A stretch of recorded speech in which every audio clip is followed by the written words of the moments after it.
Okay, hi guys. So this is 3.5, and this is going to be graphing square root and cube root functions. So you can't see this. So this is what we call it the parent function. The just very simply square root of x, nothing added to it, nothing subtracted from it, nothing multiplied by it.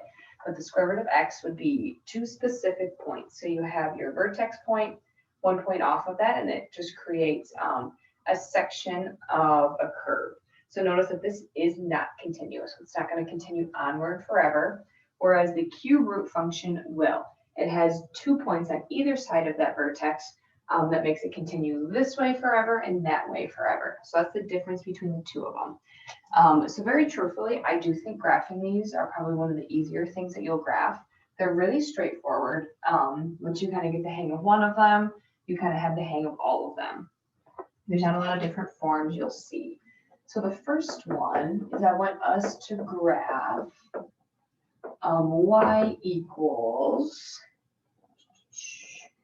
-2 times the square root of x minus 3 plus 2.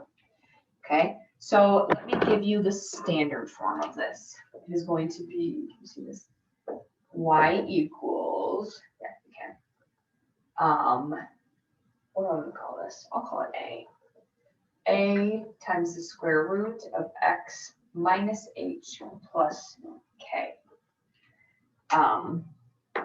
So hk is the vertex. So we're going to call it here. It's the starting point. Vertex may not be the best word to use for this. Is the first point. We'll call it that instead. And A is the slope. So just like before, when you have an h value, it's a negative h, positive k. So you're always going to want to take the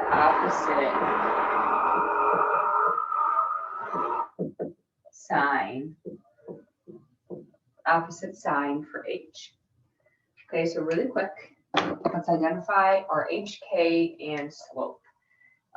So our hk, or starting point, is going to be from here and here. So we know our k value is 2. Super easy, pull off that last point.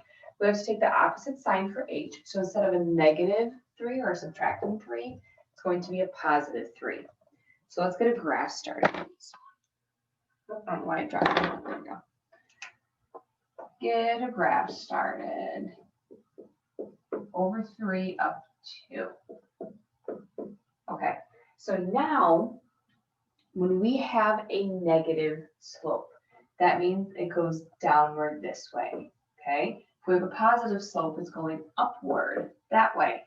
So we have a -2 out in front. That means our slope, or A, is a negative slope, meaning it's going to have a line down like this.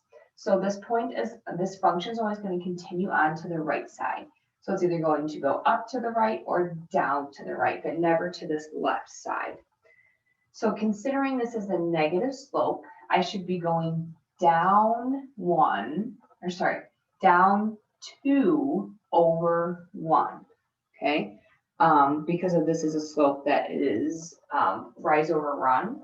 So since it's a 2 over 1, we are going down 2 over 1. Then I can connect those two dots in that curvature of a function. Okay, so truly, they're all as really straightforward and easy as this. So let's get another one up here. Another cube or square root one, sorry. And you can kind of try this one to see if you have the hang of it or not. So this one is going to be y equals 3 square root x plus 2 minus 4. So draw out this graph again.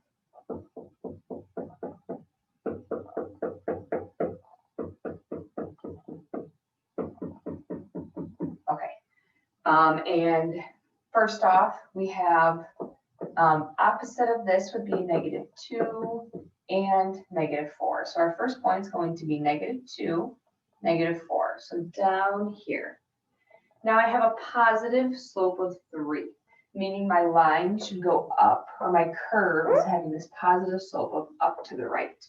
So I will, instead of going down over 3 or down 3 over 1, I will go up 3 over 1. So my curve can go like that.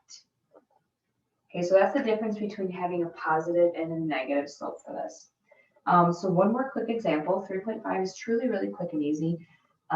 If you do have questions on this, do not be afraid to reach out to me. I'm going through this a little bit more quickly, mostly because I want to show you at least 3 examples, and there's not a whole lot of like super specific details to catch up on with these. So moving on with the cube root one. And again, I'm just asking you to sketch these. So nothing like super particular. After those 3 points, I need nothing else. 3 times the cube root of x plus 4 minus 1. So just because it's on a cube root does not mean anything changes. We still find our like vertex the same way. So that will be opposite of this value and then that value. So opposite of positive 4 is -4 and then -1. So let's get a graph started.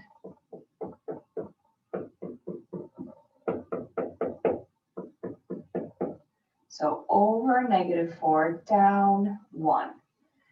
So now my slope is 3. So there's one tiny little detail for this. Obviously this is a positive value. So we're going up to the right. But instead of just including 1 extra point, remember I have 2. This is a continuous function, so it should look something like this, kind of like a little weird S. So not only will I go up 3 over 1, I will also go down 3 over 1. So we go like this for that graph, okay? Since this was a positive slope, you should be going down to the left and up to the right, okay? If you have any questions on this, please don't hesitate to reach out, and I can get you some more examples or some extra help. All right, thank you.